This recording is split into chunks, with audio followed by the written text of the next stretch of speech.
Hello students, welcome to the session and let's continue with the word encroach. Encroach आपने सुना होगा आजकल हर जगह जो है एनक्रोचमेंट हो रखा है। लोग जहाँ पे घर बनाते हैं अपना उसके बाहर भी एक्सटेंड कर लेते हैं, सड़क पे कर लेते हैं और आगे गार्डन बना लेते हैं। और अगर आप गाड़ी पार्क करेंगे वहां पे तो वो ऑब्जेक्शन कर रहे हैं as if the land belongs to them, ऐसे रिएक्ट करते हैं वो। तो एनक्रोच करने का हिंदी जो अर्थ है वो है अतिक्रमण करना, कब्जा कर लेना, किसी की जमीन पे कब्जा कर लेना। ठीक है, तो अगर आप आए इस पे to slowly begin to cover more and more of an area specially without right. आप उस लैंड पीस ऑफ लैंड को परचेज कर लीजिए, फिर अपना गार्डन बना लीजिए। नहीं,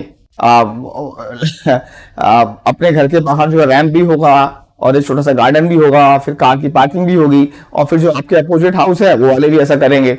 तो हम लोग प्राइमरली जो है गवर्नमेंट लैंड पे ऐसा करते हैं जो फ्री का है और जिसके लिए हमें पे नहीं करना पड़ रहा। ठीक है, तो ये तो हो गया अतिक्रमण करना जो हम आप आसपास देखते हैं। लेकिन अगर आप सोशल लाइफ में आए तो आज हमारा जो समय है, काफी टाइम जो है वो फेसबुक, व्हाट्सएप, इंस्टा, ट्विटर पे ज्यादा हम लोग टाइम स्पेंड करते हैं।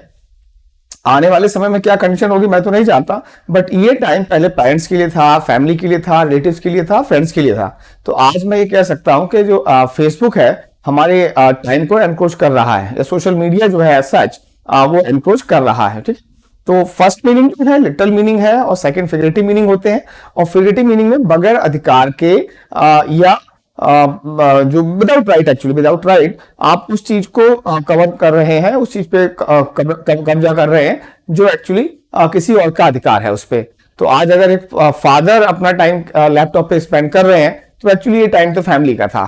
ठीक है ना, और ऑफिशियल काम नहीं कर रहे हैं, फेसबुक देख रहे हैं, मूवी देख रहे हैं एंड वेब सीरीज तो देख ही रहे हैं। ठीक है, तो आपके पास जो फिर से आ जाएगा प्रपोजिशन का इशू, एनक्रोच ऑन अपॉन। आप एग्जाम में आने पर इस पे आपको जरा कंसंट्रेट करना पड़ेगा कि कौन सी प्रपोजिशन का हम लोग यूज करते हैं, उसका हमें काफी ध्यान रखना पड़ता है। ठीक है, नाउ एग्जाम्पल्स है, I result that my job is starting to encroach on my family life. मुझे इस बात का बड़ा घृणा है कि मेरी जॉब जो है मेरी फैमिली लाइफ के टाइम को कब्जा कर रही है। They have promise that the development will not encroach on public land. जो डेवलपमेंट होगा पब्लिक लैंड पे नहीं होगा, ऐसा उन्होंने प्रॉमिस किया है। ठीक है, नाउ ये वर्ड हो गया। अब आपके पास, आपने ये वर्ड बहुत सुना होगा, डिसओबे। ओबे करना आप जानते हैं, टू फॉलो, किसी के आदेश का पालन करना वो होता है, तो उल्लंघन करना, अनादर करना। यहां पर आप एक वर्ड होगा वायलेट। तो ट्रैफिक रूल्स को हम लोग फॉलो तो नहीं करते, कंप्लाई नहीं करते ट्रैफिक रूल से। यहां पर आपको अगर आप देखें तो हमारे पास वर्ड है फॉलो, इनके एंटोनिम्स में आएंगे पालन करना, ओबे आ सकता है। और आपको दो वर्ड्स में और दे देता हूं यहां पे, जिनको आप लिख लीजिएगा, फिर बाद में हम इनको यहां से इरेज कर देंगे। और वो है अबाइड बाय। अबाइड अपने साथ प्रेपोजिशन बाय का यूज करता है, और कॉम्प्लाई, कॉम्प्लाई अपने साथ विद का यूज करता है।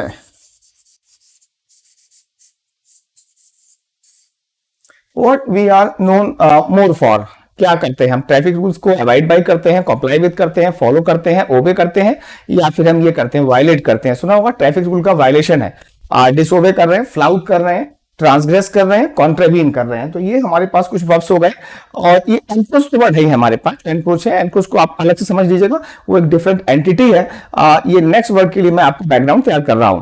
ठीक है, तो वायलेट करना, डिसओबे करना, फ्लाउट करना। ऑफ कोर्स आप इनको एक बार जरा राइट डाउन कर लीजिएगा। एबाइड के साथ प्रपोजिशन बाय, कॉम्प्लाई के साथ विद का, फॉलो और ओबे, एंड इनफैक्ट ऑब्जर्व। ऑब्जर्व भाई पालन करना होता है। और ऑब्जर्व का एक मतलब ये भी होता है कि किसी चीज को ध्यान से देखना। आप लोगों ने जो फिजिक्स के एक्सपेरिमेंट्स किए होंगे वहां पे आपने ऑब्जर्वेशन किया होगा। ठीक है, तो जब आप ढंग से देखते हैं किसी चीज को तो इसका जो नाउन है वो है ऑब्जर्वेशन।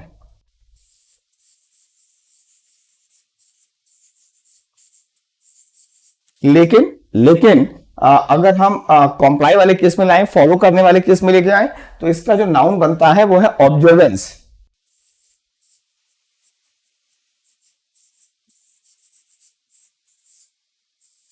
तो हमारे यहां ट्रैफिक रूल्स का ऑब्जर्वेंस या कॉम्प्लायंस, मैं यहां पे लिख देता हूं उस वर्ड को।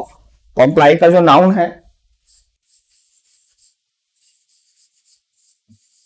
हमारे यहाँ कॉम्प्लायंस नहीं है, हमारे यहाँ वायलेशन है।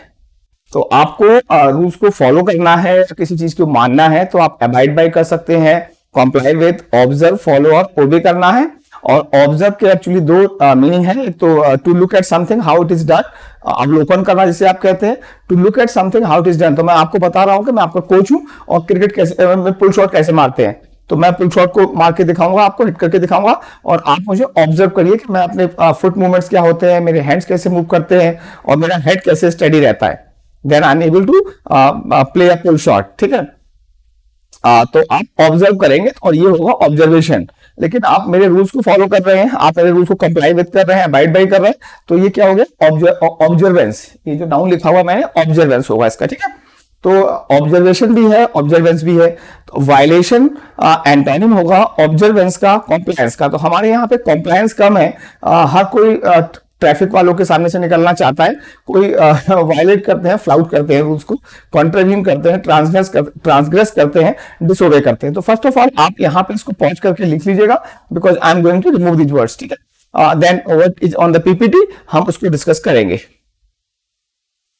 राइट, नेक्स्ट हमारे पास तो नेक्स्ट क्या है, यही है, वायलेट है, disobey, flout, transgress, contravene, abide by, comply with, observe, follow, obey. Obey है और ऑब्जर्व के दो मीनिंग थे, तो मैंने आपको एक्सप्लेन किए। ठीक है, नेक्स्ट पर जो हमारे पास आता है वो है इम्पिंज और इन्फ्रिंज या ट्रेसपास। ये तीनों वर्ब्स हैं। और इम्पिंज क्या होता है, इन्फ्रिंज क्या होता है, अधिकारों का हनन करना। Each of you has the right to privacy, सबका प्राइवेसी का राइट है।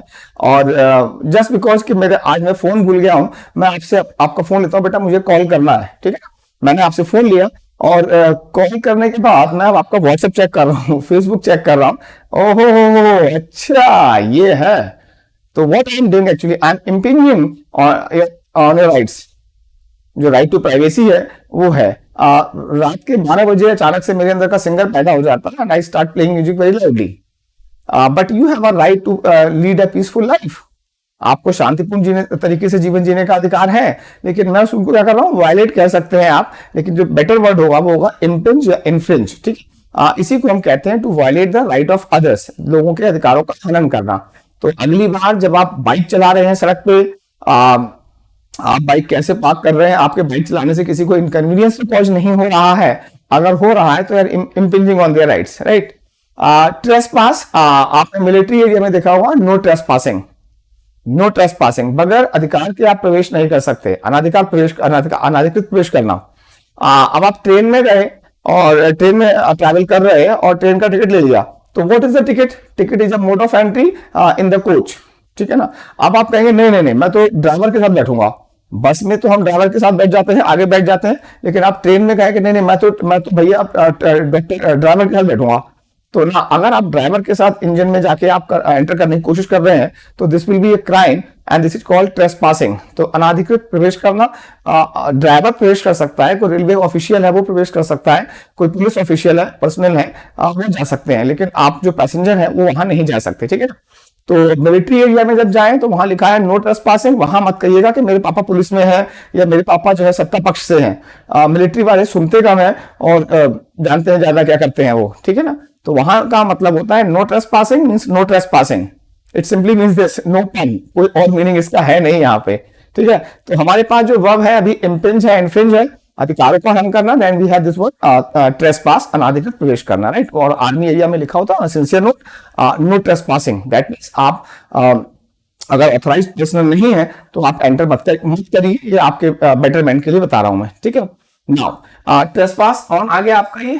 ठीक है, and she was arrested for trespassing on government property, मतलब गवर्नमेंट प्रॉपर्टी है तो वहां पर वो बगैर राइट के एंटर कर रही है। ठीक है, to go on to someone private land without their permission, permission है आपको तो आप जा सकते हैं, अदरवाइज आप नहीं जा सकते। ठीक है, इसका एक और भी ट्रेसपास का एक मीनिंग और भी है जो आर्केइक है, अब ज्यादा यूज नहीं होता, और वो ये है पाप करना, अत्याचार करना, to do something wrong. Actually कोई ऐसा कार्य करना जो मोरली रॉन्ग है, नैतिक रूप से गलत है, तो इसको आपने सुना होगा सिन लिखा हुआ पाप, तो ये वर्ब है, तो अब ज्यादा यूज नहीं होता, ओल्ड यूज लिखा भी हुआ, but you never know about competition in which ever way, in what ever context they might bring the word. ठीक है, तो वहां पर आपको बहुत ओपन माइंडेड रहना है, हमें बहुत ही फ्लेक्सिबल होना है। ठीक है ना, नाउ ट्रेसपास ऑन ये हो गया किसी की सहायता समय का अनुचित लाभ लेना। ट्रेसपास ऑन ही लेता है प्रपोजिशन, लेकिन इसका एक मीनिंग और भी है, किसी की सहायता या समय का अनुचित लाभ लेना,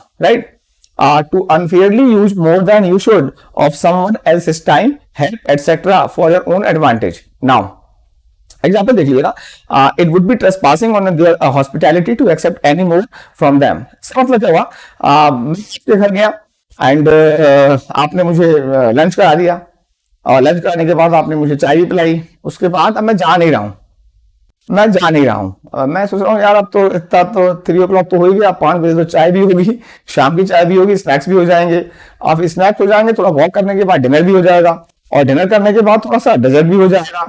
अब इतना रात हो गई, कौन जाएगा, यहीं पे सो जाते हैं, इनका एसी भी लगा हुआ है, ठीक है।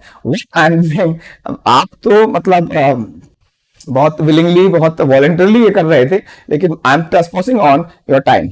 आपका टाइम जो पढ़ाई के लिए है, अपनी फैमिली के लिए है, I am again trespassing on that, right. तो आपके पास एनक्रोच वर्ब आया, अनाधिकृत कब्जा कर लेना। जो आसपास देखते हैं, आप देखते हैं रोड पे देखते हैं ऑटो वाले, ओला उबर वाले, ये भी कहीं भी गाड़ी पार्क कर लेते हैं, they are also encroaching, right. And फिर हमारे पास फ्लाउट है, वायलेट है, ट्रांसग्रेस है, कॉन्ट्रावीन है, डिसोबे है, अबाइड बाय है, कॉम्प्लाई विद है, ऑब्जर्व के 2 मीनिंग हम लोगों ने देखे, ये वर्ड्स हैं। And then we have these words impinge, infringe and trespass. I hope कि आप इससे अब तक बहुत कंफर्टेबल हैं। आगे बढ़ेंगे और फिर एक वर्ड को देखते हैं, ट्रेसपास को। हमारे पास एक इशू ये रहता है नॉन फाइनाइट में कि लव एक्चुअली एक नाउन भी है और लव एक वर्ब भी है।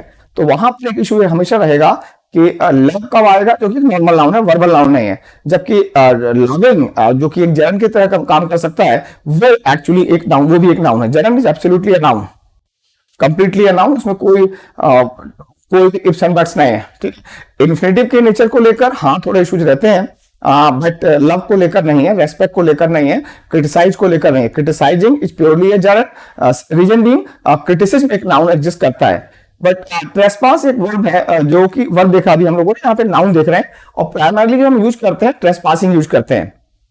तो the offence of going on to someone's land without their permission, ये एक अपराध है कि आप परमिशन के बगैर जा रहे हैं, तो he will be prosecuted for trespass. अब यहाँ पर जो आपको ट्रेसपास दिखाई पड़ रहा है, यहाँ पे बहुत छोटा दिखाई पड़ रहा होगा, अगर आप फॉर्म को देखें तो प्रपोजिशन है, प्रपोजिशन क्या करता है, अपने बाद नाउन या प्रोनाउन ले लेता है। अब हम लोगों ने जो प्रपोजिशन को डिवाइड किया, तो हम लोगों ने बट एक्सेप्ट किया, आपको प्रोनाउन के नोट्स में बताया मैंने, ये बट एक्सेप्ट लिया जो कि बेयर और टू इन्फिनिटिव लेते हैं, और टू के बाद हम V1 भी ले लेते हैं जो कि इन्फिनिटिव कहलाता है नॉर्मली, और V4 भी लेते हैं जो कंपटीशन का डार्लिंग कहता हूं मैं, और एनी अदर टर्म के बाद हम क्या लेते हैं, जर्न का यूज करते हैं। एंड ट्रेसपास एक्चुअली क्योंकि नाउन है, तो शायद आपका जो इंक्लिनेशन होगा यहाँ पर वो लगाने को होगा, और अगर ये करेक्शन में आ जाए क्वेश्चन स्टेटमेंट, तो आप करेंगे फॉर ट्रेसपासिंग। जब ट्रेसपास ऑलरेडी एक नाउन एग्जिस्ट करता है, then we need not use trespassing here. तो यहां पर एक ग्रामर के एस्पेक्ट से मैं बता रहा हूं आपको, इन चीजों का भी ध्यान रखना पड़ता है। मेयरली एक वर्ड को एक्सप्लेन कर देना, उसके डिफरेंट कॉन्टेक्स्ट को ना देखना ही हमारी एक फैटल एरर होती है, जो एक्चुअली बहुत बहुत डियर कॉस्ट होती है, हमको बहुत महंगा पड़ता है हमको ये, ठीक है। तो एक बार क्योंकि हम कॉम्प्रिहेंसिव तरीके से नहीं पढ़ते हैं, that is where actually problems आना शुरू होती है। और एक्चुअली एक प्रॉब्लम ये भी है कि अगर मैं डिटेल में जाता हूं तो स्टूडेंट्स बोर हो जाते हैं कि सर आप इतना टाइम क्यों कंज्यूम कर रहे हैं हमारा, वीडियो में आपका नेट का इशू है, आप पार्टी में पैसे खर्च कर सकते हैं, आप क्लोथ पे कपड़े खर्च कर सकते हैं, मूवीज पे कपड़े खर्च कर सकते हैं, बट पढ़ाई के लिए अगर कुछ खर्चा होता है तो वो आपको अननेसेसरी एक्सपेंसेस लगता है, which is actually a type of investment that you are doing in your career. तो यहां पर अपार्ट फ्रॉम द सरमनाइजेशन, जो मैंने सरमन्स दिए आपको, ज्ञान में दिया, ये ट्रेसपास रहेगा। ट्रेसपास क्योंकि एक नाउन भी है, जनरली हम यूज करते हैं ट्रेसपासिंग, तो यहाँ पे ट्रेसपास भी करेक्ट हो जाएगा, और डेफिनेटली नाउन के रूप में ये बाइबल का पार्ट है। Something that you have done is Morli wrong, मैंने कोई मोरली रॉन्ग, तो सिन इसे पाप कहा जाता है, ये पाप है, ठीक है। नाउ इससे सिमिलर साउंडिंग एक वर्ड और है, नाउन है ट्रेसे, और ये तो मैं इसको एक्सप्लेन ना भी करूं तो आपको दिखाई पड़ेगा, और आपको सब दिखाई पड़ रहा है, तो I need not explain it, it is self explanatory, ठीक है। बिना अनुमति के प्रवेश करना, दैट इज ट्रेसपासिंग हो गया है हमारा ये, और बिना अनुमति के किसी पर कब्जा कर लेना, ये आपका क्या हो गया, एनक्रोच हो गया। In addition to these words we have done a lot many words, right. Now यहाँ पर हमारे पास बहुत सारे वर्ड्स हैं, और बहुत सारे इनफैक्ट कौन कौन से प्रपोजिशन लेते हैं और सबके साथ इन और इनटू आएगा, और ये होता है बिना अनुमति के प्रवेश करना। तो आप एक एक करके देख लीजिएगा इनको, और सबका मतलब होता है प्रवेश करना when you do not have the right, या ये इलीगल है या ये एक अलाउड नहीं है, लीगली अलाउड नहीं है। तो ये सारे ऐसे ही ऑप्शन देंगे करीब करीब। तो ब्रेक इन और into something, to enter a building using force, for example in order to steal something. ठीक है, तो बलपूर्वक प्रवेश करना, पर्पस क्या है, चोरी करने का होता है। देन वी हैव बर्स्ट इन और इनटू समथिंग, अचानक शोर करते प्रवेश करना, टू एंटर अ रूम और building very suddenly and Noisli, right. आप यहां पर अगर एक चीज और देखें ग्रामेटिकली, मैं बाद में आपको दिखा देता हूं, ब्रेक के बाद इन और इनटू आएगा। The goons broke into my house, the goon the hooligas burst into my house, ठीक है ना। तो ये आएगा। एंटर के बाद प्रपोजिशन इन या इनटू का यूज नहीं करते अगर हम एक फिजिकल चीज में एंटर कर रहे हैं, जैसे I will enter the class, I will enter in the class नहीं होगा। तो एंटर के बाद प्रपोजिशन नहीं है, जबकि ब्रेक इन या इनटू ले रहा है, और सब भी यही करने जा रहे हैं, बार्ज इन और इनटू समथिंग। हम लोग यहाँ पार्टी कर रहे हैं और कुछ गुंडे टाइप के लोग आते हैं और हमको तंग कर रहे हैं, या कुछ लोग प्रेमी प्रेमिका बैठे हुए हैं और कुछ जो है लोग आके आपको तंग करते हैं, वैलेंटाइन डे सेलिब्रेट नहीं करने दे रहे हैं, तो दे आर बार्जिंग इनटू समथिंग। आप वहां अचानक प्रवेश करते हैं करना जहां आपकी जरूरत नहीं है, क्योंकि आप व्यवधान उत्पन्न कर रहे हैं। हम लोग यहाँ पढ़ाई कर रहे हैं, कुछ लोग आके नहीं सर पढ़ाई नहीं, आज तो हम हड़ताल पे जाएंगे, हड़ताल हमारी मांगे पूरी करो, and all that things will happen, things happen actually. तो बार्ज इन या इनटू समथिंग। एंटर के बाद प्रपोजिशन नहीं है, ब्रेक बार्ज के बाद है, बस के बाद है, और ब्रेक के बाद है। आपके पास स्नीक, चुपचाप आ जाना। ये क्लास चल रही है, मैं आपको यहां पे समझा रहा हूं, एक दो स्टूडेंट लेट हैं, दे साइलेंटली उन्होंने स्नीक कर लिया, चुपचाप आके बैठ गए। एंटर के बाद फिर से भी कोई प्रपोजिशन नहीं है, और ये स्लिप इन, चुपचाप एवं तेजी तेजी यूज करना, to enter a place quietly and quickly, चुपचाप तेजी से आके बैठ गए। और ये क्या होता है, आप इस तरीके से आते हैं ताकि आपका ध्यान आप पर किसी का ध्यान ना जाए, ठीक है। तो इन सभी प्लेसेस में जो सभी भी एक्सप्रेशंस हैं, एंटर के बाद प्रपोजिशन नहीं है, लेकिन सबके बाद इन या इनटू का प्रपोजिशन का यूज किया गया है। तो प्रपोजिशन एक्चुअली एक पार्ट भी ऐसा है जिसको आप कहें अगर मैं पढ़ाना शुरू कर दूं तो आप वो वीडियो कभी नहीं देखेंगे, बिकॉज मैं बोलूंगा बेटा इसके साथ ये प्रपोजिशन आता है, इसके साथ ये प्रपोजिशन आता है, ये प्रपोजिशन आता है, याद कर लो बेटा ये। तो प्रैक्टिकली वो पॉसिबल नहीं होता, और इसको with a lot of practice अगर आप करें तो आप इसको ओवरकम कर सकते हैं इस प्रॉब्लम को, ठीक है। तो इस समय तक जितने वर्ड्स हो गए हैं उनको जरा एक बार पॉज कर लीजिएगा वीडियो को, एक बार रिवाइज करिए, एंड देन विल कंटिन्यू, ठीक है। Next word is important. Important का मतलब ये होता है कमजोर, दुर्बल, नपुंसक, हिंदी में जो लिखा हुआ है। एंड हम इसके उस मीनिंग में जाएंगे जो हमें जरूरी है। कई बार आपके सामने ऐसी सिचुएशन जरूर आई होंगी कि कुछ लोग गुंडागर्दी कर रहे हैं ट्रेन में। एक्चुअली मैंने देखा है कि मतलब डेली पैसेंजर जो होते हैं बहुत मिसबिहेव करते हैं, एंड इनफैक्ट अगर आप किसी मतलब मम्मी बहन या अपने फ्रेंड के साथ जा रहे हैं और वो बहुत बदतमीजी करते हैं, एंड एक्चुअली मूवी होती तो मैं उनकी पिटाई कर देता, मूवी में तो मैं पिटाई करता और उनको ढंग से मारता गिरा गिरा के, लेकिन रियल लाइफ में बेटा ऐसा नहीं होता। तो मुझे बहुत खराब लग रहा है कि ऐसा हो रहा है, या आपके पापा कहीं पे ऑफिस में काम करते हैं, और इनफैक्ट मैं अपना पर्सनल एक्सपीरियंस बताऊंगा। मेरे फादर जो थे स्टेशन सुपरिटेंडेंट थे रेलवे में, तो उनके ऑफिसर उनको बहुत प्रेशराइज करते थे, and I as a child सपना देखता था, काम नहीं कर पाया कभी भी, मैं टीचर हूं आज, कि मैं एक दिन आईपीएस बनूंगा और इनको सबको अरेस्ट कर लूंगा मैं। तो बस एक सपना देख लिया जो पूरा नहीं हो पाया, मैं तो पूरा नहीं कर पाया, लेकिन आप में से कई लोग हैं जो शायद अभी आगे बढ़ेंगे और इस काम को करेंगे। At that time I felt helpless, मन करता था कि उनको ना पकड़ लूं कस के जाके और अपने पापा को जो डिग्निटी को रिस्टोर कर दूं। तो this is actually what I personally felt. तो मीन बाय इंपोर्टेंट एक्चुअली कुछ लोग होते हैं जो सेक्सुअली मतलब वीक होते हैं, उसमें वो वहीं पे आता है, नपुंसक वाले पे केस में आता है। सेक्सुअली वाले पार्ट में हम नहीं जाएंगे, हम जाएंगे लैकिंग द पावर और एबिलिटी टू चेंज और इंप्रूव अ सिचुएशन। मेरे फादर के साथ इनजस्टिस हो रहा है but I am unable to do it, I felt important, कुछ नहीं कर पा रहा हूं। तो that is the kind of feeling that you need to, that is the feeling actually when you feel important. Actually इसमें नेसेसरली कि sexually आपको एक फिजिकल डिसऑर्डर है, वो मैं बात नहीं कर रहा हूं। There are different instances जहां पे आपको लगता है कि yes, this is something bad, this is something immoral, this is something illegal, you definitely can't do it. But अगर आपके पास यहाँ स्टेटस हो, आपके पास अथॉरिटी हो, आपके पास कुछ कार्ड हो जिससे आप कुछ कर सकते हैं, डेफिनेटली आप कुछ कर पाएंगे। तो आप लोगों के पास तो अभी टाइम है, आप लोग कर लीजिए। मैं तो बस यही फील करके रह जाता हूँ। मुझे तो करता तो उतर के पिटाई कर दूंगी, बट डेफिनेटली बहुत पीटा जाऊंगा मैं, मुझे बहुत मारेंगे वो लोग। तो आई फील इम्पोर्टेंट। तो मूवी में होता है हीरो मारता है और हीरो 20 लोगों को मारता है, बट रियल लाइफ में नथिंग हैपेंस। मूवी में तो एक नॉर्मल पर्सन भी पुलिस वाले से भिड़ जाता है, लेकिन भैया रियल लाइफ में नहीं होता। जो मैंने बताया था, कुछ एनिमेस बताया था लास्ट वीडियो में आपको, वो है। तो आपके पास ये वर्ड आया, इंपॉर्टेंट नहीं है। Now we have this word omni. ये एक प्रीफिक्स है जो कई वर्ड्स में ऐड होता है। एक मारुति की गाड़ी आती है, शायद अभी भी ओमनी, जिसे मारुति वैन कहते हैं, इसमें घर के सारे लोग आ जाते हैं। ओमनी नाम दिया गया था उसको, मारुति वैन हम कहते थे, और वो शायद अभी भी आती है। तो उसमें मतलब क्या था, ओमनी क्यों दिया, घर के सारे लोग आ जाएंगे उसमें, ठीक है ना। और किसी दिन अगर ट्रक ने इस वैन को किस कर लिया तो सारे साथ में निकल भी जाएंगे। शायद इसका मुझे नहीं मालूम कि उन्होंने ऐसा इसको नेम क्यों दिया ये, but omni word means all actually. जो बहुत छोटे से फॉन्ट में दिखाई पड़ेगा omni, right. We have certain words, omnipotent, all powerful, almighty, सब शक्तिशाली। आपके पास एक वर्ड और है, ओमनीप्रेजेंट, हर जगह व्यापक, present everywhere, pervasive and ubiquitous. ठीक है, दो वर्ड्स और हैं आपके, बहुत ही फेमस एडजेक्टिव है ये, and you should know them actually, pervasive and ubiquitous. ऐसा कहा जाता है लॉर्ड कृष्णा वाज यूबिक्विटस। वो एक टाइम पर एक जगह कई जगह एक साथ ही, एक टाइम पर एक ही समय पर एक साथ कई जगह हो सकते थे। वो गोपियों के साथ डांस करते थे एंड ऑल दैट। आज अगर हम कहेंगे तो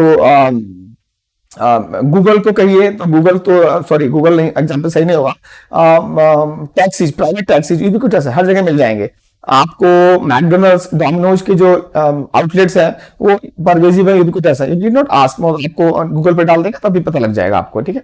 तो जो चीज हर जगह मिल जाती है, आलू आपको हर जगह मिल जाएगा, तो ये परवेजिव और यूबिक्विटस है। करप्शन, अनएम्प्लॉयमेंट, रेस्टलेसनेस, ये सब आपको हर जगह दिखाई पड़ेगी, ठीक है।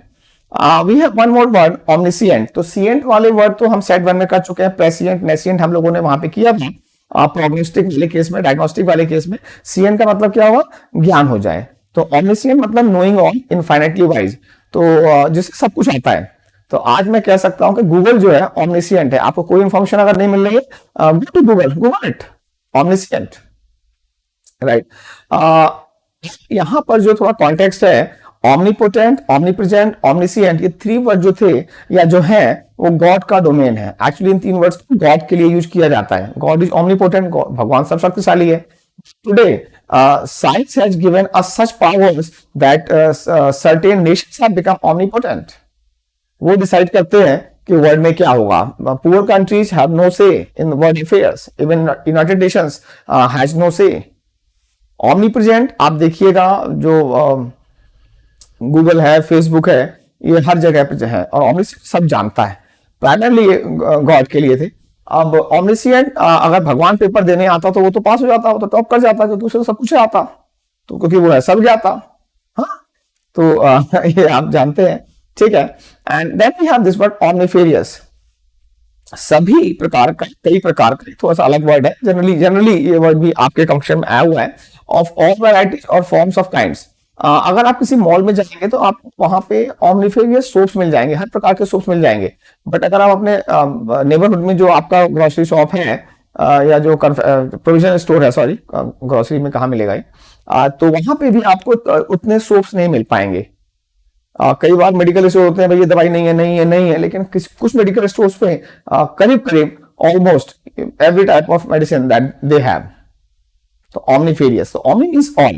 Now so far we have 4 words: omnipotent, omnipresent, omniscient and omnifarious. Now omnivorous, I think आपने क्लास 12 कर लिया है अगर, तो ये वर्ड आता होगा, सर्वाहारी, जो कि मीट भी खाता है और प्लांट्स भी खा लेता है, ठीक है। जैसे कि कई एनिमल्स हैं omnivorous, ठीक है, हर चीज खाते हैं। तो अब आप अगर ये वर्ड आप यूज कर रहे हैं कि आप भी मतलब पालक खा लेते हैं और मुर्गा भी खा लेते हैं, तो ह्यूमन बींग्स के लिए यूज नहीं कर सकते।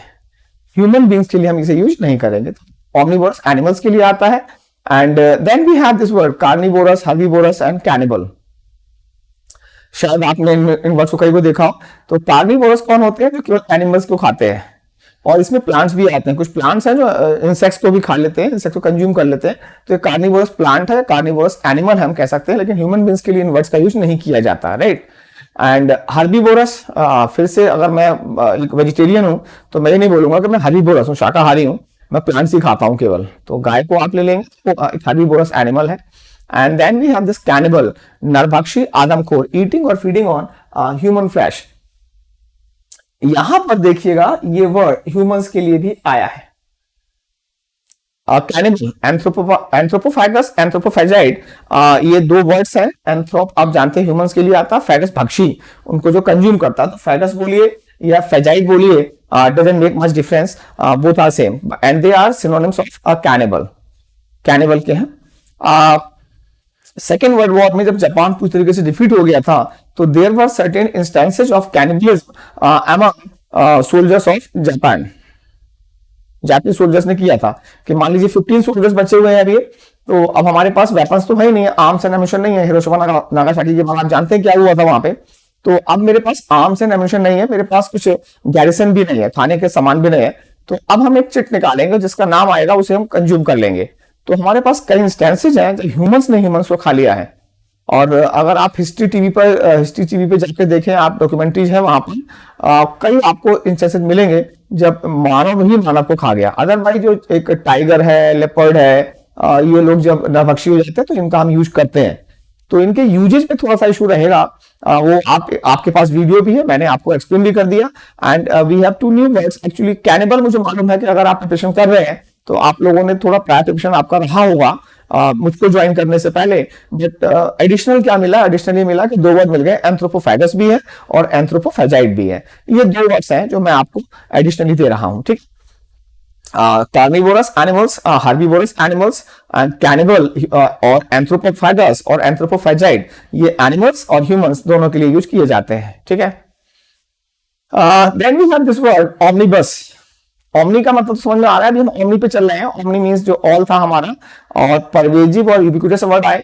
तो आज का जो वीडियो है बहुत वोकैब सेंट्रिक है, बहुत वोकैब मिलेगा आपको अगर आप थोड़ा सा इंटरेस्टेड है इसमें। तो ठीक है, डेफिनेटली इंटरेस्ट होना चाहिए। और इंटरेस्ट जो होता है वो it should come from with in, it should not compulsory. और कंपल्सरी मतलब कि मैं आपको कंपल कर रहा हूँ, अंडर कंपल्सन नहीं होना चाहिए कि यार पढ़ना पड़ेगा, यार पढ़ना पड़ेगा, क्योंकि अचीवमेंट्स भी जो होंगे अच्छे होंगे, ठीक है। Now we come to this word omnibus, corpus and anthology, ठीक है। Omnibus क्या होता है ये देखते हैं। A book containing several stories, especially by one writer that have already been printed separately. Munshi Premchand ने कई सारे शॉर्ट स्टोरीज लिखे हुए, और मैं क्या करता हूं उनकी सारी स्टोरीज को मैं कंपाइल कर लेता हूं, तो ये ऑमनिबस हो गया, ठीक है। और कई नॉवेल्स लिखे तो नॉवेल्स तो ऑलरेडी बहुत थिक होते हैं, तो यहाँ लिखा हो omnibus editions of novels tend to be too heavy to be read with comfort. इतना थिक हो जाएगा तो आप इसे कैसे पढ़ेंगे, ठीक है, इतना थिक हो जाएगा, है ना, इतना थिक। चलिए, ऐसे दिखाई नहीं पड़ा होगा, ऐसे दिखाई पड़ेगा, तो आप इसे कैसे पढ़ेंगे। तो ऑमनिबस क्या होता है? स्पेशली वन राइटर्स के होते हैं।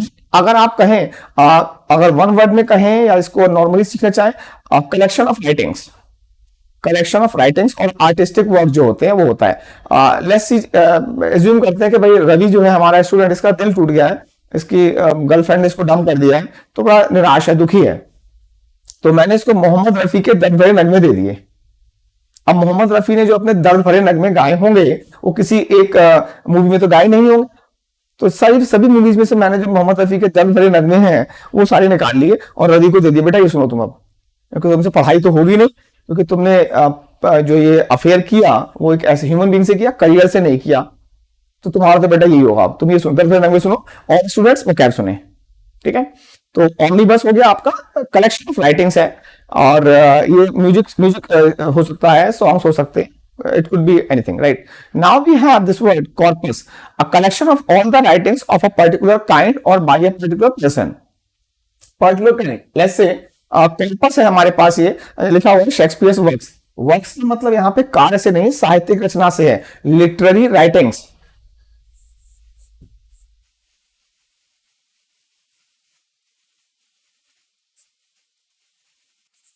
राइट, शेक्सपियर के सारे जो मैंने जो प्लेज हैं उनको एक साथ कर लिया। या ग्लोबल वार्मिंग पे कई राइटर्स ने एसेज लिखे हुए हैं, ग्लोबल वार्मिंग पे कई राइटर्स ने एसेज लिखे हुए हैं, मैंने एक कंपाइलेशन किया उनका, ये तो कॉर्पस कहलाएगा और पर्टिकुलर काइंड हो जाएगा। ठीक है, नाउ कॉर्पस आपको हो गया, ऑमनिबस हो गया। Collection of writings, compilation, compilation भी आप कह सकते हैं, ये सब कंपाइलेशंस है।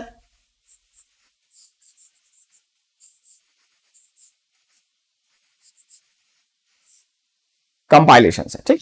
Now we have this word anthology, a set of stories, poems, song, etc. by different people collected together in one book। तो anthology क्या होगा, ये तो स्पेशली बाय वन राइटर होता ही है, और ये particular kind of particular person का हो सकता है, ये डिफरेंट लोगों का होता है। तो दर्द भरे नगमे का मतलब क्या होगा, केवल दर्द भरे नगमे, वो मोहम्मद रफी ने भी गाए होंगे, वो गुलाम अली ने भी गाए होंगे, वो जगजीत सिंह ने भी गाए होंगे, एंड मुकेश ने भी गाए होंगे, तो एंथोलॉजी कहलाएगा। तो ये डिफरेंट हो सकता है। तो मैंने शॉर्ट स्टोरीज का कलेक्शन बनाया हुआ है जो कि रूरल बैकग्राउंड, रूरल एरिया को बैकग्राउंड में रखता है, तो एंथोलॉजी होगा। अगर पूरा बोला जाए, पूरा बोल दिया जाए, तो कलेक्शन ऑफ राइटिंग्स होते हैं, कलेक्शन ऑफ लिटरेरी वर्क्स होता है, कलेक्शन ऑफ म्यूजिक हो सकता है, और कलेक्शन ऑफ एसेज हो सकता है, कलेक्शन ऑफ आर्टिकल्स हो सकता है। तो टोटल मिला के जो वर्ड है कंपाइलेशंस हैं सारे ये, ठीक है, कलेक्शन कह सकते हैं आप इसे, right. And anthology of American literature, तो एंथोलॉजी एक्चुअली जो होता है अलग अलग लोगों का होता है, ये अलग अलग राइटर्स होते हैं, अलग अलग सिंगर्स हो सकते हैं, इनकी बात कर रहा हूं, ठीक है ना। कॉर्पस का एक बार आपको और आएगा, कॉर्पस फंड, संगठन समुदाय के अस्तित्व के लिए रखा गया कोष, ठीक है। The funds generated and kept for the existence and sustenance of the organisation or community.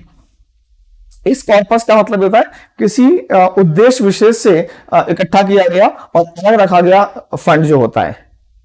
तो अगर गवर्नमेंट एक्चुअली एक नया लॉ लेकर आती है कि इस प्रकार के जो लोग हैं इनको जेल में डाल दिया जाएगा, अब ये क्राइम की कैटेगरी में आएगा, तो एक्चुअली जो इनके बच्चे होंगे, जो इनकी वाइफ्स होंगी इन क्रिमिनल्स की, उनके लिए हमें कॉर्पस फंड बनाएंगे कि भैया अगर ये लोग चले जाते हैं तो इनके परिवार के पालन पोषण के लिए हम एक फंड बनाएंगे। तो प्राइमरी लिखा हुआ for the existence and sustenance, sustenance क्या लिखा हुआ है, भरण पोषण, पालन पोषण कह सकते हैं, of the organisation or community. यहां से हम लोग जो है रिहेबिलिटेट कर रहे हैं लोगों को, क्योंकि हम यहाँ पे एक डैम बना रहे हैं। तो इनको जो रिहेबिलिटेशन किया जाएगा तो कहाँ जाएंगे, इनका ऑक्यूपेशन कैसे रिस्टोर करेंगे, बच्चे कैसे पढ़ेंगे, तो इसके लिए गवर्नमेंट कुछ कॉर्पस फंड बनाएगी। उसमें से गवर्नमेंट के ऑफिशियल्स कितना खा जाएंगे उसके बारे में मैं बात नहीं कर रहा हूं, लेकिन एक फंड बनाया जाता है। मिलता कितना है वो तो मैटर ऑफ स्पेकुलेशन है, लेकिन अदरवाइज ये है। तो हमारे पास जो वर्ड्स हैं, ऑमनिबस है, कॉर्पस है, एंथोलॉजी है। अगर आपके पास एंथोलॉजी है तो आपके पास एथनोलॉजी भी है, जो आपको से दिखाई पड़ेगा। तो एंथोलॉजी और एथनोलॉजी में कंफ्यूजन नहीं होना चाहिए। एंथोलॉजी क्या होता है, a collection of literary work, साहित्य की संग्रह। अ comparative study of human races is called ethnology. मान लीजिए ऐसे करके है,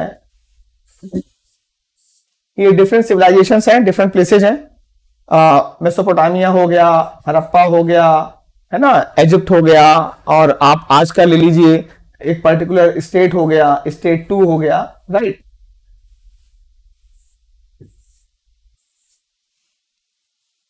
occupation, education, city system, financial system, and so on so fourth, और आगे जाएगा। अगर मैं किसी एक को स्टडी करता हूं, किसी एक को, लेट्स से स्टेट 2 की बात कर रहा हूं, तो दिस इज कॉल्ड एंथ्रोपोलॉजी।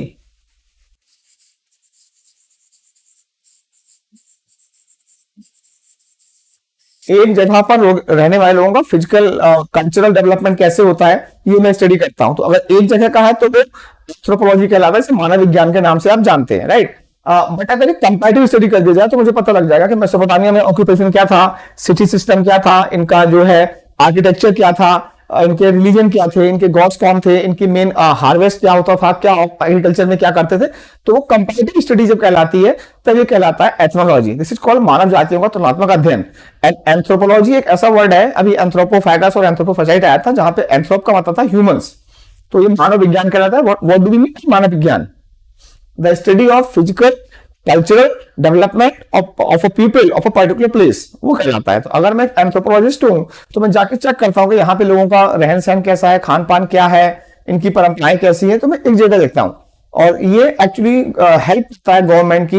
मैं गवर्नमेंट को फीडबैक दूंगा मैं रिपोर्ट दूंगा तो सरकार बोलेगी अच्छा ये लोग इस एरिया में पीछे रह रहे हैं, एजुकेशन में पीछे है, तो वहां पे स्कूल्स को हम ज्यादा ओपन करेंगे। यहाँ पे मेडिकल फैसिलिटी ज्यादा नहीं है तो मेडिकल फैसिलिटी ज्यादा प्रोवाइड की जाएगी। अगर कहीं पर ऑलरेडी अबंडेंस है तो वहां पर वो नहीं दिया जाएगा, राइट। तो एंथोलॉजी और एथनोलॉजी को आप देखिएगा, ये थोड़ा सा एक डिफरेंट कॉन्सेप्ट होगा आपके लिए, ठीक है।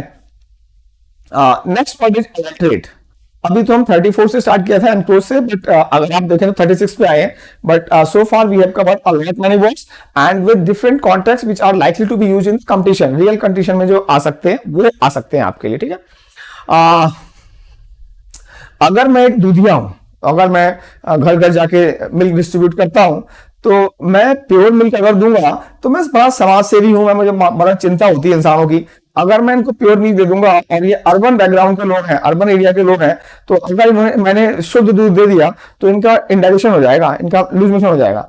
तो मैं क्या करता हूँ, मानवता की सेवा के लिए, अपने मेरा कोई फायदा नहीं है उसमें, मैं मानवता की सेवा के लिए इसमें थोड़ा पानी मिला देता हूँ, थोड़ा डाइल्यूट हो जाएगा तो इसका डाइजेस्ट हो जाएगा इजीली, और कई प्रकार के जो हार्मोन्स हैं वो भी थोड़े से डाइल्यूट हो जाएंगे, अदरवाइज ह्यूमन बॉडी उसको डाइजेस्ट नहीं कर पाएगी। तो मैं ये सब अपने फायदे के लिए नहीं कर रहा हूं। मैं, आप मेरे चेहरे पे मुस्कुराहट देख रहे होंगे, मैं कहां जा रहा हूं, मैं तो बस मानवता का भला कर रहा हूं, ऐसा कह के मैं अपने गलत कामों को जस्टिफाई कर रहा हूं। लेकिन एडल्ट्रेट का मतलब जो होता है मिलावट करना होता है। To make food or drink water or drink weaker, to make food or drink weaker or to lower its quality by adding something else. अब जो चीज ऐड की जाएगी वो इंफीरियर क्वालिटी की होगी। ऐसा नहीं होगा पानी में दूध मिला रहे हैं, दूध में पानी मिलाया जाएगा। रेड चिली पाउडर है तो उसमें भैया अगर 5 किलो रेड चिली पाउडर है तो 2 किलो ईंट का बुरा तो चलता ही है, तो चलेगा ही। हल्दी है तो जो आपकी चिकनी मिट्टी होती है उसमें मिल जाती है आराम से। तो ये तो फूड सिक्योरिटी इंस्पेक्टर के ऊपर है, उसको कैच करे। मैं तो भैया इसको इस पे एंजॉय कर रहा हूं। मिलावट करते हैं। अब मिलावट करने का एक मीनिंग तो आपका ये आ गया। अब एक मूवी जो है बहुत ही अच्छी स्टोरी में चली जा रही है, बहुत अच्छी स्टोरी है, देशभक्ति की स्टोरी है, all of sudden you have an item number which has no relevance to the story line, जो मतलब नहीं उसका।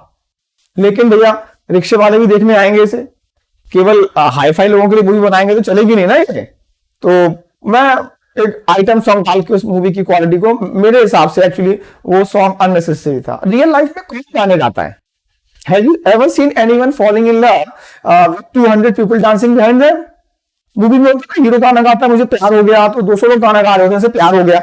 आपको प्यार ऐसा होता है कभी कि 200 लोग गाना गा रहे हैं? प्यार होना actually is a very very private thing. Why would 200 people twist their waist behind you? आपके पीछे अपनी कमर हिला के नाच रहे हैं, ये मूवीज में होता है।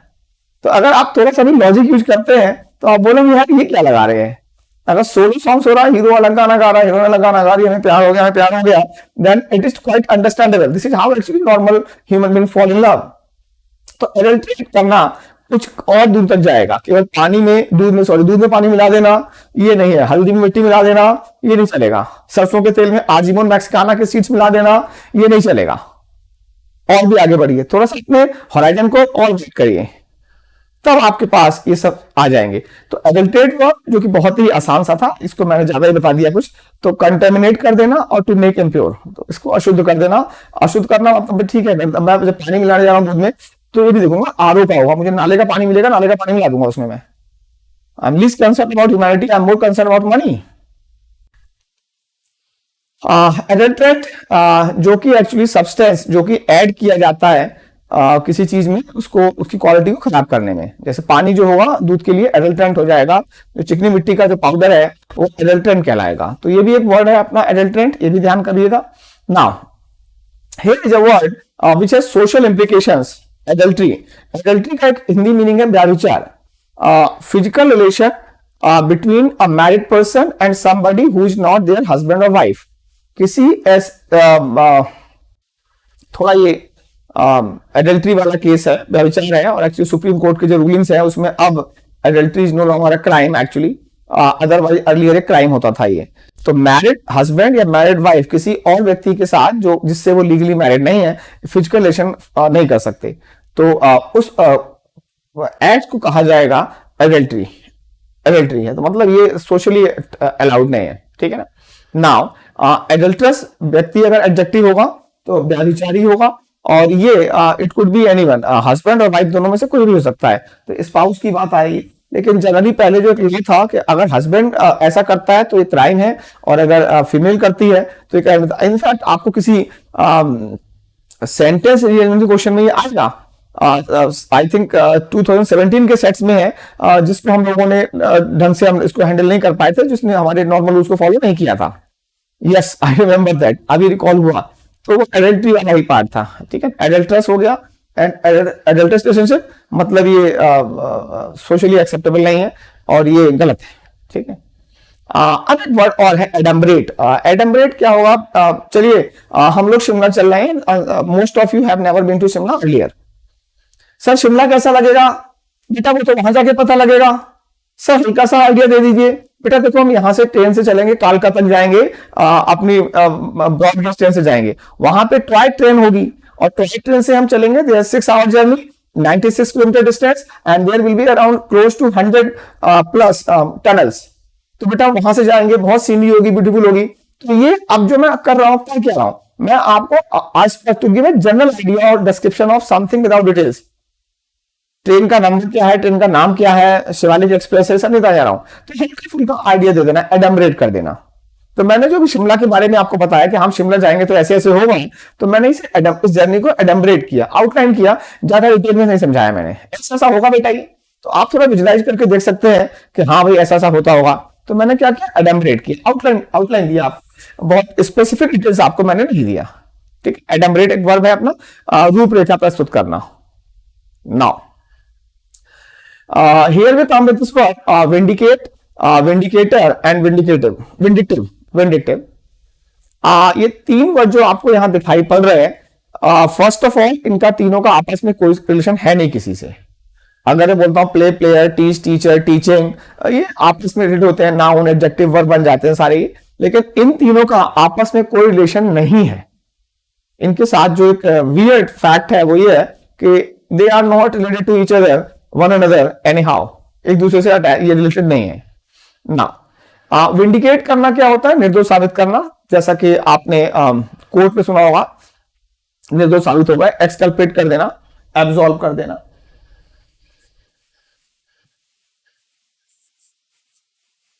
अभी मैं और वर्ड लिख दूंगा। स्वयं को सही या सत्य साबित करना, जब पहले ये माना गया हो कि आप गलत हैं, आपकी आलोचना की गई हो। आप में से कई स्टूडेंट्स काफी लंबे समय से प्रिपरेशन कर रहे होंगे, और अब जो पेरेंट्स का जो प्रेशर है उसको मैं थोड़ा सा हटा देता हूं। जो रिलेटिव्स का प्रेशर है, सोसाइटी का प्रेशर है, वो बढ़ रहा होगा। और कई लोग आपको घर पे जाके, जब आप घर जाते होंगे तो बोलते होंगे और भी डीएम साहब आ गए। तो एक मन तो ये हो सकता है कि आप एक ईंट उठा के इनको मार दो, हाँ आ गए डीएम साहब। और दूसरा तरीका है आप सिलेक्शन लेके सफल हो जाए और इनको अपने आप को जस्टिफाई कर दो। तो जो पहला तरीका ईंट उठा के किसी को सबके मारने का, डेफिनेटली टीचर से आ रहा है तो बिल्कुल भी सही नहीं होगा। टीचर ने बोला, लेकिन एक तरीका बहुत ही अनपढ़ गंवार लोग करते हैं, वो हम नहीं कर सकते, ठीक है ना। एक तरीका ये, अपने आपको विंडिकेट करिए ना। सब लोग कह रहे हैं कि आपने पैसा गलत इन्वेस्ट कर दिया, तो अब आप अपने पैसे को इस तरीके से रोटेट करिए, इस तरीके से और री इन्वेस्ट करिए, जो भी बच्चा का पैसा है, कि आपका पैसा दोबारा रिटर्न हो जाए विद ग्रेट रिटर्न। तो आप विंडिकेट करिए। मैं अपनी सिस्टर को लेकर जब पढ़ाने आया यहाँ पर, तो कई लोगों ने इनफैक्ट मेरे पेरेंट्स ने किया, बट मेरी सिस्टर बाद में लेक्चर गई, तो मैंने विंडिकेट कर दिया अपने आप भी करिए विंडिकेट अपने आप को। तो आपको कोई अगर इरिटेट कर रहा है, टीच कर रहा है, आपको क्रिटिसाइज कर रहा है, तो पहला तरीका मत लगाइएगा, डोंट रिस्पोर्ट टू द फर्स्ट तरीका के उठा के ब्रेक मार दिया। जस्टिफाई करिए अपने आप को, आप सही कर रहे हैं, ठीक है। तो इसके इस मीनिंग में मैं यहाँ पे आपको ज्यादा एम्फेसाइज करने जा रहा हूं, ठीक है। और जैसा मैंने बताया, विंडिकेट, विंडिकेटर और vindictive are not related to one another, एक दूसरे से इनका कोई संबंध नहीं है, ठीक है। नाउ विंडिकेटर का मतलब क्या होता है? सपोर्टर, समर्थक। एंड विंडिक्टिव, बदला जरूर लूंगा। जिस भी समय टाइम पीरियड में आप ये वीडियो देखें, मुझे नहीं मालूम कि आप भी देखेंगे आप, या आज के 10 साल बाद वीडियो देखा जाएगा, या उस समय क्या कंडीशन है नहीं जानता, लेकिन मेरे समय में जो मूवी थी उसमें मिथुन और गोविंदा, सनी देओल या धर्मेंद्र, फर्स्ट हाफ में इनके साथ बहुत अन्याय होता था और सेकंड हाफ में बदला लेते थे। बदला ही ले, हर हीरो बदला ले रहा होता था। तो जब मैं अपने 12th स्टैंडर्ड में था, 12th स्टैंडर्ड में, तब हम लोग भी बदला लेंगे, बदला जरूर लेंगे, बदला लेंगे। टीचर ने कुछ कह दिया, बदला लेंगे। बाद में टीचर के पैर छू के जाते थे हम लोग। और टीचर हमको इतनी बुरी तरीके से पीटता था वहां पे स्कूल में, कॉलेज में तो नहीं, स्कूल में तो बहुत पीटता था। मन तो करता था कि मतलब अब जब जाएंगे तो देख लेंगे। तो हमारे पास एंटरटेनमेंट, हर मूवी में मिथुन जो है बदला ले रहा है, गोविंदा बदला ही ले रहा है, त्रिशोधी बदले की आग में सुलग लूंगा, पाप को जलाकर राख कर दूंगा। These are the kind of titles of movies that we used to watch. तो क्या आप एक्सपेक्ट करते हो उस समय के बच्चों से बदला लेंगे हम? तो सब पूरा मेरी एज के जो लोग थे, जब मैं 20-25 का था, तो हम सब बदला लेने लगे हुए थे और जिंदगी हमसे बदला ले रही थी और कुछ कर नहीं पाए जिंदगी में, ऐसा सब्सटेंशियल पार्ट नहीं ले पाए। अब जाके कंडीशन थोड़ी सी सही है, बेटर है, लेकिन मूवीज का ऐसा निगेटिव इन्फ्लुएंस था उस समय, मैं आपको बता नहीं सकता। तो आजकल क्या है, मूवीज की थीम हर एक को प्यार हो रखा है, क्योंकि मूवीज की जो थीम चल रही है वहां पे लव अफेयर चल रहा है और एडल्ट्री अभी आगे गया है। ठीक है, विंडिकेट को इंग्लिश में पढ़ लेते हैं। एक तो होगा to prove that someone who was blamed for something is not guilty. यहां पर मैं जो वर्ड्स लिख रहा हूं वो लिख लीजिएगा, और कोर्ट भी जो है आपको, कोर्ट के लिए जो वर्ड आता है वो आपको एक्विट करता है, एक्विट। ठीक है, तो वो वर्ड लिखूंगा और मैं रिमूव कर दूंगा, आपको राइट डाउन करना पड़ेगा। एक्विट है,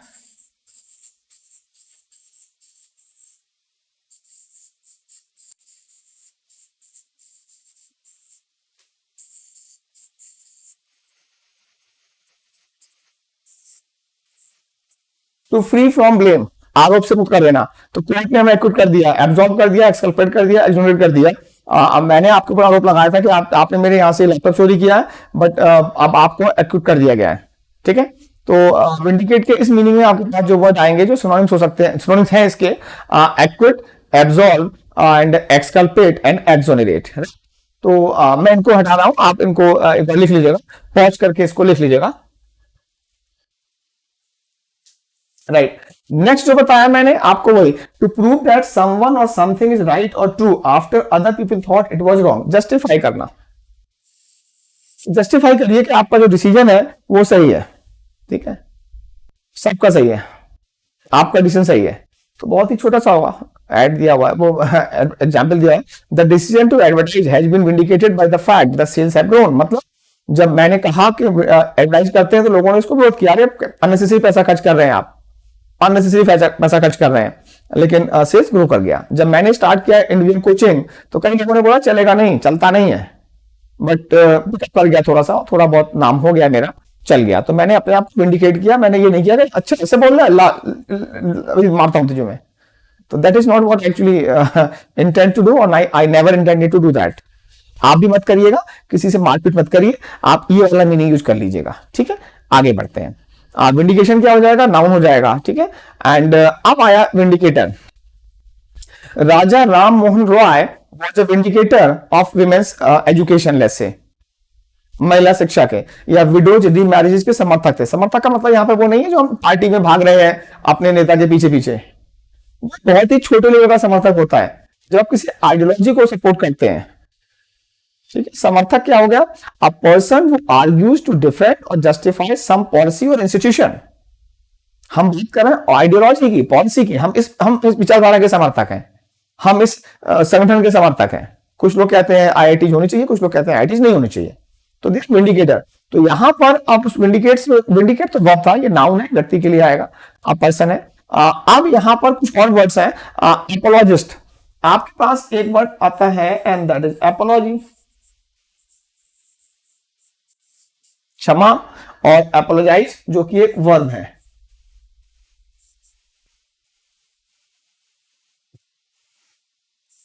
जो कि एक वर्ब है। एपोलॉजिस्ट का इससे कोई रिलेशन नहीं है। तो अगर आप इस वर्ड को कभी देखें एपोलॉजिस्ट, तो आपको लगेगा कि अरे यार ये तो माफी मांगने वाला है। Apologist is a person who defends a policy और एन आइडियोलॉजी और एन इंस्टीट्यूशन, कुछ भी समर्थन करेगा वो। ठीक, तो उस केस में आएगा ये। ठीक है, और एपोलोजाइज का और एपोलॉजी का एपोलॉजी से कोई रिलेशन है नहीं। तो आप इनको रिमूव करेंगे, मतलब आप इसको राइट डाउन करेंगे, मैं इसको इरेज कर रहा हूं, रिमूव कर दूंगा यहां से। क्योंकि हमारे पास एक एपोलॉजिस्ट वर्ड है, तो एक सिमिलर साउंडिंग वर्ड मैंने और लिया, and that was pugilist. Pugilist actually is a boxer. Pugnacious, this pugilist is pugnacious. Pugnacious जानते थे ईगर टू फाइट, तो बॉक्सर भी क्या करेगा, ईगर टू फाइट ही करेगा। ठीक है, तो हम विंडिकेटर पे आए हमारे पास। अब हमारे पास जो एपोलॉजिस्ट वर्ड हो गया, फिर then we have the word proponent, then we have the word exponent, इसको भी डिटेल में देखेंगे। अपोस्टल, एडवोकेट, वो वकील पे मत जाइएगा, एंड चैंपियन। चैंपियन एक तो जो मैच जीत जाता है वो चैंपियन हो गया। चैंपियन ऑफ विमेन्स वेलफेयर, ये महिला सुधार के समर्थक थे, चैंपियन। ठीक है, now we have this word protagonist and antagonist, ये वर्ड्स भी आएंगे आपके पास। प्रोटैगोनिस्ट क्या होता है? A person who strongly support somebody और समथिंग। यहां पर अभी हमारे पास प्रोटैगोनिस्ट नहीं है इस लिस्ट में, हमारे पास विंडिकेटर है, एपोलॉजिस्ट है, प्रोपोनेंट है, एक्सपोनेंट है, अपोस्टल है। जो जीसस क्राइस्ट के साथ जो उनके समर्थक चलते थे उनको कहा गया था अपोस्टल। ठीक है, तो बिब्लिकल वर्ड है, लेकिन आज अगर आप अपोस्टल कहलाते हैं, आप अपोस्टल हैं, तो आप किसी पॉलिसी को, इंस्टीट्यूशन को, आइडियोलॉजी को सपोर्ट करते हैं, आप इसके एडवोकेट हैं, लॉयर नहीं। लॉयर तो अलग से होता है, एडवोकेट होता है मतलब ये वाला सपोर्ट करने वाला, और चैंपियन का मतलब यहां पे विजेता से नहीं है। ठीक है, then we have these two words protagonist and antagonist. Protagonist का सेकंड मीनिंग देखिएगा, a person who strongly supports somebody और something. It could be somebody में पॉलिसी आ सकती है, आइडियोलॉजी आ सकती है।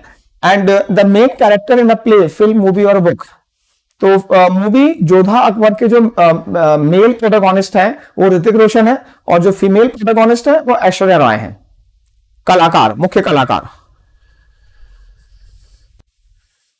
मेन कैरेक्टर, मुख्य कलाकार है भाई ये, है। लेकिन it has second meaning also, we said a supporter, right. Then we have this again these synonyms है, apologist, proponent, exponent, apostle, advocate, champion। आज बहुत वोकैब वीडियो है आपका ये। And then we have antagonist. अभी आपके पास इसी सेट में जो और वीडियोज भी होंगे, ये तो शायद 7th और 8th वीडियो होगा इस सेट का हमारा। और एंटागोनिस्ट जो थे आपके पास बना होगा स्ट्राइफ, एंटागोनिज्म, एमिटी, है ना, एमिटी इन, और ये था आपके पास हॉस्टाइल वाला वर्ड था वहां पे, एमिटी था, एनमिटी था, एनमिटी, एंटागोनिज्म, दुश्मनी, शत्रुता। तो एंटागोनिस्ट कौन होता है? विरोधी होता है। A person who strongly oppose somebody something. इसका मेन कैरेक्टर से कोई रिलेशन नहीं है, और ये इसका एंटोनिम है। तो आप इस पॉलिसी के प्रोटैगोनिस्ट हैं या ये है, ठीक है। आप इस पॉलिसी के क्या है? विरोधी हैं। अपोनेंट एक वर्ड है जो आप खुद जानते हैं, या आपके लिए और वर्ड है एंटागोनिस्ट, ठीक है, राइट। यहां पर हम आते हैं, अब आगे बढ़ते हैं एक्सपोनेंट। मैथ्स में अगर आप जाएंगे तो शायद एक्सपोनेंट को आप जानते होंगे, और प्रोपोनेंट तो मीनिंग है ही है, पहला मीनिंग तो है ही है। और सेकंड में थर्ड मीनिंग पे आऊंगा मैथ्स में, घातांक पे। Raised figure or symbol that shows how many times a quantity must be multiplied by itself, for example the figure 4 in a raised to power 4, a की घात 4। तो ये एक्सपोनेंट है। ये मैथ्स वाली चीजें समझ लीजिएगा आपने, ये मैथ्स मेरा फील्ड है नहीं, मेरा मैथ्स बहुत अच्छा, मतलब एटलीस्ट जो आपका जो एडवांस मैथ्स आता है वहां तो मेरी हालत बहुत ही खराब है। मैं आपको यहाँ पे ये बता सकता हूँ, एक मीनिंग तो हो गया एक्सपोनेंट, और एक हो गया प्रवीण, उच्च दर्जे का, उत्तम। The most famous exponent of the art of mind, a person who is able to perform a particular activity with skill. Sachin is a very famous exponent of batting. उच्च दर्जे का भाई, बेस्ट एग्जाम्पल है, मतलब बढ़िया एग्जाम्पल है। अभी मैं किसी और कैटेगरी में वर्ड लाऊंगा, आपको बेस्ट एग्जाम्पल क्या क्या होते हैं वो अलग वीडियो जाएंगे उसमें, तो आप उसके थोड़ा सा वेट करना पड़ेगा। और वीडियो में एक्चुअली 1 आवर का वीडियो जो होता है ये वेरी कम्बलसम, बहुत टाइम कंज्यूम करता है और बहुत एनर्जी जाती है। ये ऑफलाइन बैचेज में तो 1 क्लास में कवर नहीं हो सकते ये वर्ड, जो तो मैंने आपको यहाँ कवर करा दिए, बहुत टाइम लगता है, ठीक है। तो घातांक हो गया, और हमें घातांक सा तो मैथ्स का मतलब है, मैथ्स में जाइएगा अपना ये। और उच्च दर्जे का, a person who is able to perform a particular activity and particular activity with skill, बहुत स्किलफुली काम करता है, और समर्थक तो है ही है, राइट। एक्सपोनेंशियल एक एडजेक्टिव होगा, एक्सपोनेंशियल एंड घातांकी, of or shown by an exponent. 2 raised to power is an exponential expression. ये मैथ्स में जानते हैं, 2 की घात 4 एक एक्सपोनेंशियल एक्सप्रेशन है। इसको ऐसे लिखा, हम बार बार ना लिख के ऐसे लिखते हैं। आपको speed of light, speed of sound, ये सब जानते हैं। Speed of light 3 × 10 raised to power 8 metre पर सेकेंड, है ना। तो वो 3 लाख लिखने में तो बहुत सारे जीरो लगाने पड़ेंगे हमें। सेकेंड, ऑफ अ रेट और increase, becoming faster and faster. एक तो आपका होता है आपने 100 रुपीज लगाए और 2 years में ये हो गए 105, फिर हो गए 108, तो ये बहुत एक्सपोनेंशियल इंक्रीज नहीं है। 100 रुपीज लगाए आपने, ठीक है, ये हो गए 12,000 एक महीने में, फिर ये हो गए 5 करोड़ हो गए। This is called exponential increase. Politics में मैं जाऊंगा इसलिए जाऊंगा बिकॉज अगर मैं बिजनेसमैन हूं तो मेरा ग्रोथ तो कुछ ऐसा ही होगा या थोड़ा और बेटर हो सकता है। पॉलिटिक्स में तो मैं ओवरनाइट, जब मैं पॉलिटिक्स ज्वाइन करूंगा तो मेरे पास होंगे 20 लाख रुपए और 5 साल के बाद मेरा जो नेटवर्थ होगा वो होगा 20,000 करोड़ का। तो politics actually is no longer a mode of social service, ये तो एक्सपोनेंशियल इंक्रीज चाहिए मुझे, तो मैं पॉलिटिक्स को ज्वाइन कर रहा हूं। तो एक्सपोनेंशियल ग्रोथ और इंक्रीज, आई होप कि पॉलिटिक्स में जानने का आपको भी सब पता होगा कि हम क्या करते हैं, ठीक है, किस तरीके से काम होता है। मैं इफ्स एंड बट्स में या राइट रॉन्ग्स में नहीं जाऊंगा उसके, लेकिन गलत तो है, ठीक है। अगर कोई चीज एक्सपोनेंशियली ग्रो कर रही है, मतलब है इतना तेज ग्रो कर रही है, ऐसे लिखना पड़ेगा, इतने गुना बढ़ गया भाई, ऐसे लिखना पड़ रहा, वरना तो फिगर बहुत लंबी हो जाएगी, बहुत लेंथी फिगर हो जाएगी। The Indian software industry is growing exponentially, right, ठीक है। Then we have this word vindictive. Actually इसके साथ कुछ और वर्ड रिलेटेड है, and this video is already 57 minutes long, तो थोड़ा सा मैं यहाँ पे इसको पॉज कर रहा हूँ। नेक्स्ट वीडियो में मैं आपको यहाँ से स्टार्ट करूंगा। आज का वीडियो ऑलरेडी बहुत इंटेंसिव है, बहुत वर्ड्स है इसमें, तो उनको आप समराइज करिए, उनको मेमोराइज करिए और उनको यूज करिए। आप हिंदी के सेंटेंसेज में भी उनको यूज कर सकते हैं। जैसे कि मैं पॉलिसी का विंडिकेटर हूँ, प्रोपोनेंट हूँ, एपोलॉजिस्ट हूँ, आप हिंदी में करिए, नॉट नेसेसरली कि आप इनको इंग्लिश के सेंटेंस में यूज करें। सबसे पहली चीज ये है कि हमें ये वर्ड समझ में आने चाहिए, समझ में आ जाएंगे तो हम इनको यूज भी करेंगे। होता क्या है कि आप थोड़ा हाई फाई स्टैंडर्ड लेके चलते हैं अपने, और कई बार होता है कि हम लोग उस तरीके के यूज टू नहीं है, तो वहां थोड़ा प्रॉब्लम होता है। तो विंडिक्टिव वर्ड का वेट करिएगा, नेक्स्ट वीडियो में मैं मिलता हूं आपसे।